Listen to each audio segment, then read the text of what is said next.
Hey there, Hushpap here, and welcome to my review of Tiger Widow Island. As you can probably already see, it's quite a tall set, and I had a bit of trouble fitting it all in the shot, especially since it actually exceeded the size of my workstation. We ran out of blue plates, and we can see the wall behind us, but let's not dwell on that for too long.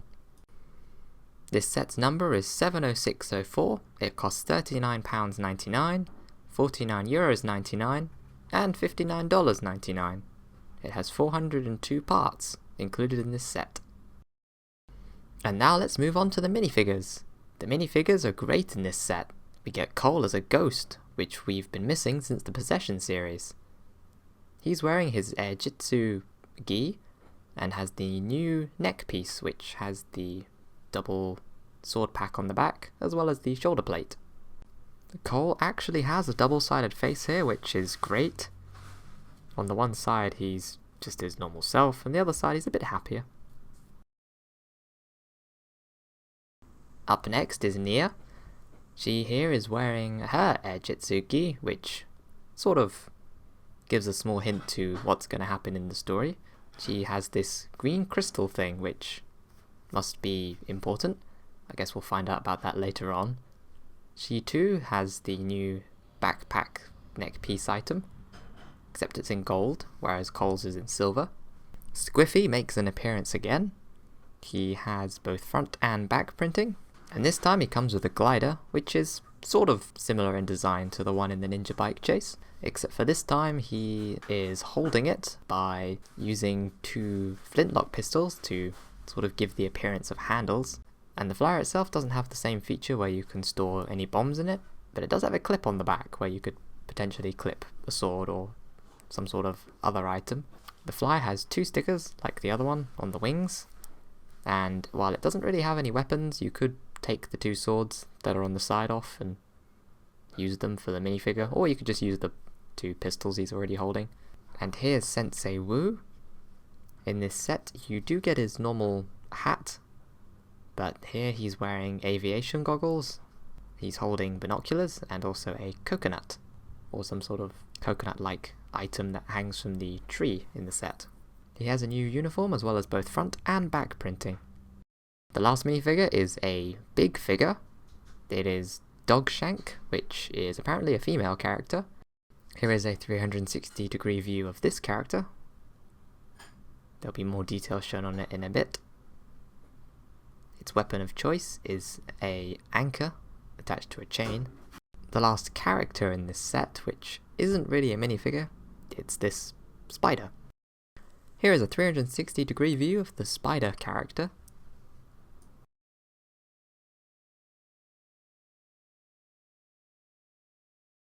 And here we can see Sensei Wu without all of the extra details on.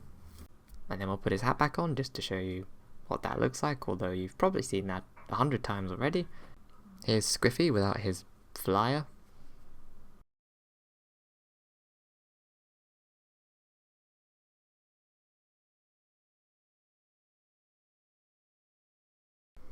And here's a view of Nia without any of her gear on. Notice the darker shade of red, which is comparable to her brother's colour, which is a lighter red. I think the darker red looks really good here. And then there's Cole. We get to see his double-sided head again.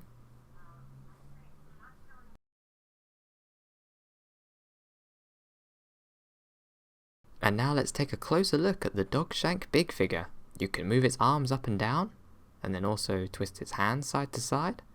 It has really nice printing on the torso. They've done a especially good job of making a very detailed character. You can move the flags at the top from side to side.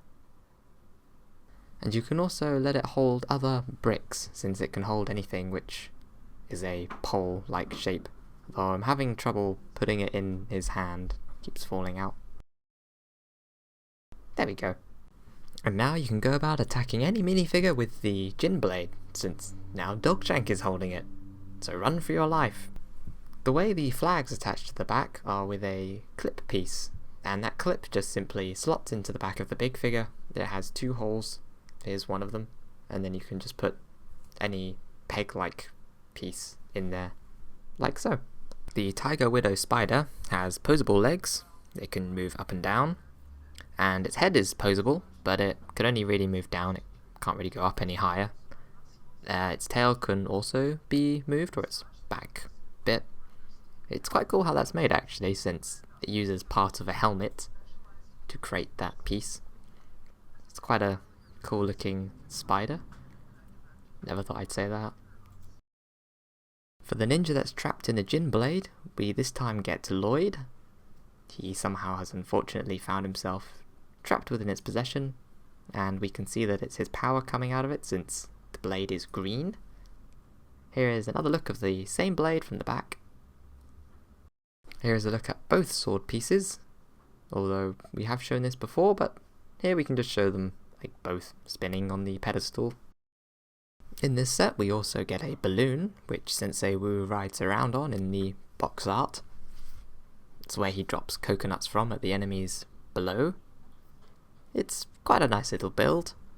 It has these greenish coloured pieces underneath. The propeller blade on the balloon can be spun, and it has quite nice engine detail for a very small little build. And you can fit a minifigure in the front. Sensei Wu can just be placed in the front, where he can just sort of stand there. You can fly him around, although he does fall out quite a bit. That's like my biggest gripe about it. And this is what you'd typically be doing with this balloon if you had it. Sensei Wu would be flying along, and then he falls out because he can't stay in there easily. And now onto the island itself. The island is very detailed and looks amazing, but it's quite large, so you've got to tackle it in sections. So to start off with, we're going to take a look at the area with the bridge and the coconut tree. I think it's a coconut tree. It's a tree, anyway. It has a cool play feature with it. So the bridge can be moved around, since it's on ball joints, is what connects it to the rocks and the ground below. And with the tree, you just pull a pin at the back, and then the tree comes down to whack someone. We'll show this from the back here, and then also put Squiffy down below, and it didn't really knock him over. As for the tree itself, it's a nice build. It has more of those coconuts, so if you run out of supply you could get some more. It has a crab on top for some reason. I don't know what it's doing up in a tree, but it's there. The only complaint about the tree is sometimes the top bit's a bit fragile, it can come off quite easily. All that's connecting it is a lightsaber handle. Next to that is a small little raised walkway that connects the island bit with the tree over to the main construction. And down below we have a small little sign which I think warns of spiders, which we do get one of those in the set. The bottom of the cave has what looks like a tiger face carved into the rocks, which looks really cool. There's another play feature here. There's like a hinge at the back and you pull it and it lifts the tiger head, although you have to move these leaves up a bit so you can get stuck on it. It's probably just the way I angled them.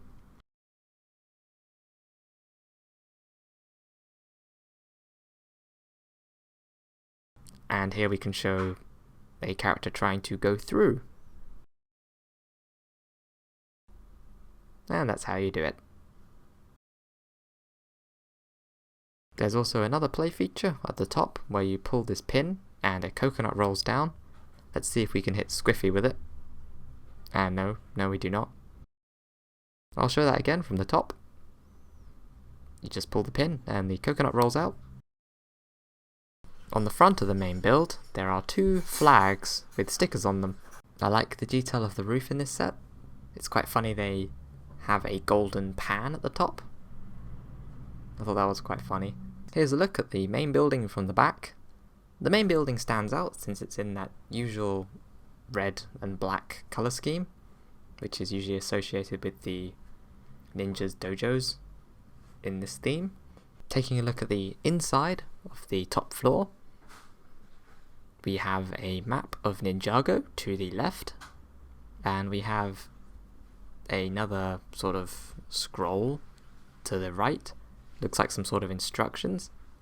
since I've watched a bit of the TV series, it's probably a formula or instructions on how to get the thing they were talking about that they need to use to slow the djinn down enough to capture him back into the teapot. They briefly mentioned something that they needed to collect on Tiger Widow Island, so I guess that'll have more relevance later on. There's a pirate hat with a moustache on a little stand in the middle of the room, and I'll show it better in another shot, but there is a coin as well which has the number 5 on it. This room has quite a cool play feature as well. Maybe it's not as impressive as the other ones, but you can sort of flick the lantern and it just rocks side to side, so that just gives it a nice feel to it. Although it would sort of make a bit more sense. Although it would make a bit more sense if it was on something like a boat, because that would sway and then the lantern would sway as well, but I guess if there were high winds it would do that. There is a vine at the back which allows you to attach a minifigure. I guess it's a way for the characters to climb to the top floor.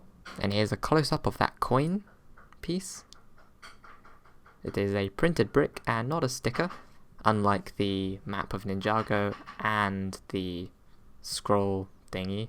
This set also has that nice rice paper printed brick window tile piece. And finally at the bottom, this is where the lever play feature is, to lift the mouth of the cave open and closed, quite literally, since, you know, it's a mouth.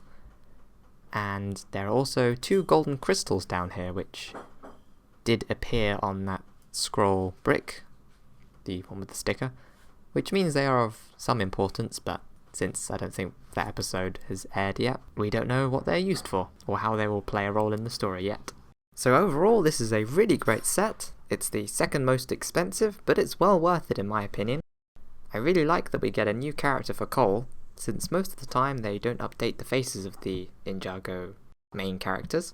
And Nia's Ejitsuki is really cool, since it's a red colour, which is similar to Kai's, except it's a darker red, which I actually like even more compared to Kai's one.